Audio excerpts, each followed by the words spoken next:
Alan Jant was a dependable husband and caring father to his children. Alan has always been a family man. He was an outgoing and active father who loved to go fishing, camping, and take trips with his family. Unfortunately, all of that would change on November 17, 2016, when Alan's life would take a turn for the worse. On that day, Alan was driving westbound on Redlands Boulevard when suddenly a careless driver driving a large Toyota truck passed a red light and T-boned Alan's vehicle on the driver's side door. According to Officer Hankins' traffic collision report, the cause of the collision was driver 1, Robert Wayshar, who failed to stop at a red light in violation of California Vehicle Code 21453. As a result of the horrific incident, Mr. Jant lost consciousness and suffered blunt head trauma. Additionally, Alan felt immediate pain in his neck and back and was frightened as well as disoriented. Normally he wouldn't have even called me. Or he would have been, if he did, he would have been reassuring me that he was fine. And he wasn't. He called me saying he needed me to come. That's not Alan. He always is the one telling me everything's going to be okay. And I just knew that it wasn't okay. Later that day, Alan's wife, Lisa, took him to a workers' comp clinic where x-rays were taken and he was diagnosed with a concussion. Following the incident, Alan started to have nosebleeds, which were consistent throughout the day. He underwent CT scans of the head as well as MRI scans. MRI imaging studies revealed a bilateral reduction in FA values in the frontal white matter tracts, for which findings are compatible with traumatic brain injury. He was referred to orthopedic surgeon Dr. Vu Lee. Alan Jant is an unfortunate male who was involved in a car accident. When he presented to me, his primary symptoms were mainly headaches, migraines, and vomiting. And so that interfered a lot with his work and hobbies.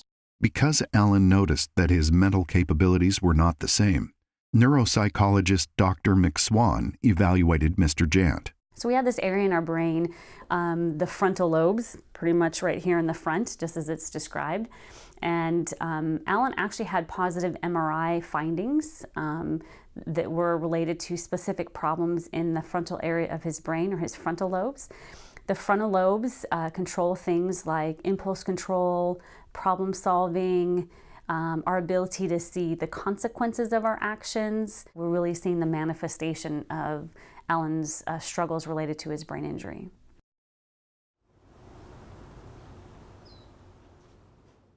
Today, Alan continues to feel the effects of that day. He struggles to adapt to his new way of life. Usually he will get up with me in the morning. He makes the coffee in the morning, and as we both kind of get ready at the same time. We're in separate bathrooms, and he will leave before I do. And because he has to go all the way to Pomona. The 8th letter in the mystery word is the 3rd vowel in the alphabet. Okay. So how are you going to decide what that is? What's a good strategy that you can come up with? Just gotta remember where the vowels are. Okay. And then usually he's pretty exhausted after he's been in therapy all day. So he'll just kind of lay on the couch. He doesn't interact really much other than that with me or the kids. Shuts himself off. Alan had an outgoing personality and active lifestyle. He, his wife, and kids would go on long hikes, camping trips, and off-road jeeping. I remember when we were first married, he has just immediately always been a family man. Well-liked by his family, friends, and neighborhood community, Alan loved to consistently volunteer for a search and rescue team. Well, one of his biggest goals, one of the things he enjoys in life, or more than anything, not more than anything, but a great deal, is he was a volunteer with search and rescue. And he'd go work his regular job, and then he'd go out on, for a while every weekend it seemed out, to go out on rescue searches, hunts, whenever an accident would occur or a fire would pop up or whatever. And he lived for that. Alan had a great work ethic and would always get praising comments from his customers when he was on the job. He was competitive. It seemed like everything I'd like to do, he would always try to challenge me. If I said, I'm going to do this, he wanted to do it too. And so that's kind of like that thing that made us click as friends. We kind of fed off each other and pushed each other. His goals were to grow in his career as a plumber and advance in his financial well-being. He's always been my best friend. There's nobody else that I would rather go do something with. Now, Alan is no longer the active, independent overachiever he used to be. He can no longer perform normal activities of his daily living the way he used to. It's sad because it's a piece of him that's gone. It's a piece of him that's, like I said, it's something that he knows he's capable or was capable of doing that he can't even begin to attempt it now. I asked Alan to do simple plumbing, DIY tasks around the house, and he can't remember how. Alan suffers mentally and emotionally. He suffers from lapses of memory, and although he tries to stay positive, the frustration is still present. Because of the unfortunate incident, Mr. Jant's career goals and ambitions have been delayed, and his focus now is on trying to recover and have a normal life that he once had.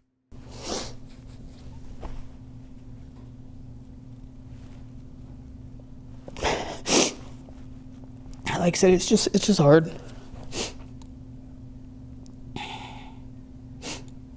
I don't want to be useless. I don't think I'm useless, but I'm not contributing to nothing right now. I don't like that. I'm too young to sit home and do nothing. It's not the way I am. It's not the way I'm wired. It's not the way my dad's wired. It's not the way my kids are wired.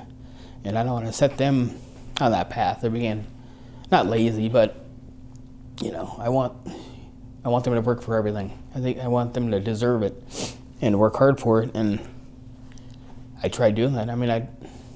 I'd work 24 hours a day nonstop. I don't care. And now I can't. I just can't. This incident could have been avoided due to the careless negligence of Mr. Wayshar. Although Alan has improved, he still has memory problems and still exhibits extreme emotional phases. With Alan and I, we're good fathers. We take to heart our kids. And I've watched him the way he's treated Cody. And it's not him.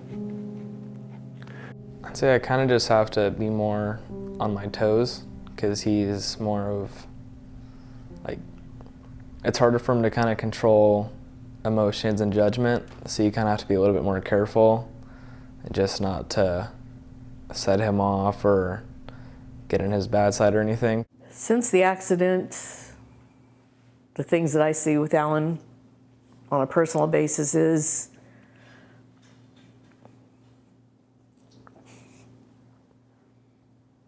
he's not my loving little boy. You have to tiptoe around him on certain days. There's days you're afraid to ask him a question. There's days you're afraid to not have him with you because you don't know what will happen when he walks out a door. It's a tiptoe life now. You just tiptoe around whatever comes up. Alan and his family face an uncertain future. He had plans on retirement and was motivated to succeed at work. What concerns me most about Alan's future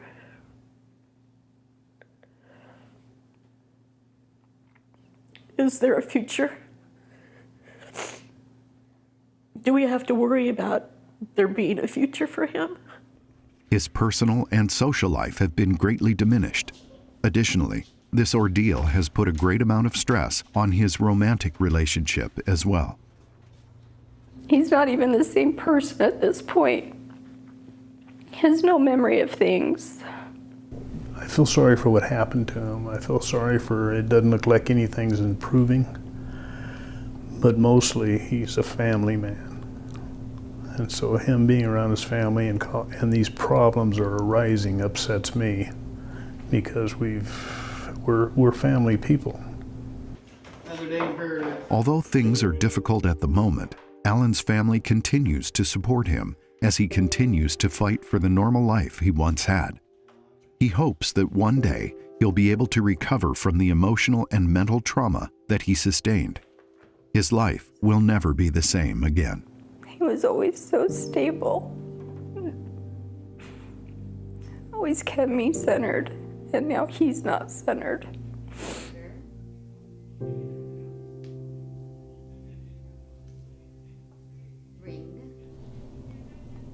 I'm a different person, you know, no matter what. Everybody I talk to, all my friends, you're a different person. You're not the same guy.